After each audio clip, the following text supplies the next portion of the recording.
So I shot this video about social media docs I recommend following, and y'all had a lot of feedback. By far, the most common bit of feedback was, where's LadySpineDoc? Why isn't LadySpineDoc on your list? I follow LadySpineDoc. She's amazing. And you're right, she wasn't on the list. There's something I haven't shared before on social media, which is I've worked with LadySpineDoc in person, in the hospital. In fact, I worked with her in this one right here. And, well, there are a couple things I want to share.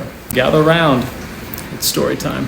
And just to set the scene here, I had finished my general pediatrics training at a different hospital and had come to Duke to start my neurology training. And as part of child neurology training, we have to do 1 year of adult neurology. So I went from being a pediatric generalist at another institution to coming to a brand new institution and becoming an adult subspecialist literally overnight. And it was terrifying.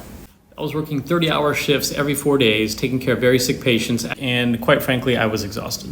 Some call nights were absolutely overwhelming. There was no reprieve. I remember one call night having 7 acute stroke patients back to back to back with folks that were having intracranial bleeds. One patient had a tip of the basilar occlusion. It was, quite frankly, the worst year of my medical career. And for the first time in my life, I honestly considered whether medicine was my path. I said, do I really want to do this for the rest of my life? But when you're in neurology, there are a few key people in the hospital that you have to work with, just because of the nature of the types of patients you're taking care of. You have to work with the emergency department, you have to work with the ICU, and you have to work with neurosurgeons. And it just so happens on many of my call nights, I was on call with LadySpineDoc, who was on call for neurosurgery. So whenever the patient that I was consulting on ended up having a subarachnoid hemorrhage, for example, or a hemorrhagic stroke, guess who I had to call? So here I was, this overworked, tired, stressed general pediatrician trying to pretend to be a neurologist, constantly calling LadySpineDoc and saying, hey, this patient's for you. Hey, this one's for you. Hey, this one's for you. This one's for you. This one's for you. This one's for you. This one's for you. This one's for you. Again and again and again. So what was LadySpineDoc's response every time I was adding on to her already full plate? She was an absolute force of nature. An absolute beast in all the best ways. And to set the scenes for LadySpineDoc, you're probably thinking, yeah, neurosurgery training is probably tough. If you're not in medicine, you have no idea. I mean, you have no idea. I'm in medicine and I have no idea, but I know what I see, and it is beyond brutal. I know she was putting in 100+ hour weeks. She would have killed to have my schedule. And likewise, I have no doubt she was exhausted. She was kind in the face of exhaustion. She was calm in the face of chaos. And I knew that whenever I called her and she's like, yep, I got it, I knew she had it. Like, I knew she was gonna take care of that patient. And that patient I could take off of my plate.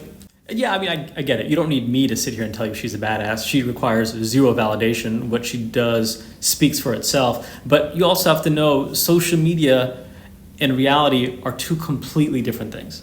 And if you love LadySpineDoc for all you see on social media, I guarantee you would love her 10 times more if you saw what I saw and if you experienced what I experienced.